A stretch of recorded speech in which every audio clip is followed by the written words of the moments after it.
बुलढाणा जिल्ह्यातून पंढरपूर येथील आषाढी यात्रा व वारीसाठी जाणाऱ्या हजारो भाविकांसाठी यंदा एसटी महामंडळाने सुसज्ज आयोजन केले आहे। यंदा महाराष्ट्र राज्य परिवहन मंडळाच्या बुलढाणा विभागातर्फे आषाढीसाठी तब्बल 220 विशेष गाड्या सोडण्यात येणार आहेत। तसेच खामगावहून विठ्ठल दर्शन एक्सप्रेस रेल्वेगाडी सुटणार आहे।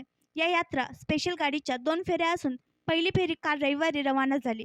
यामध्ये एकूण 1311 भाविकांनी पंढरीची वाट धरली।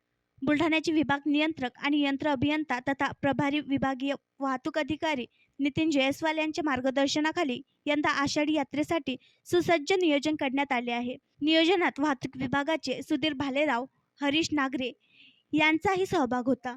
बुलढाणा विभागातील 7 एसटी बस आगारमधून या विशेष बस गाड्या सोडण्यात येणार आहे। विभागाचे मुख्यालय असलेल्या बुलढाणा येथील बस आगारमधून सर्वाधिक म्हणजे 43 बस सोडण्यात येणार आहे।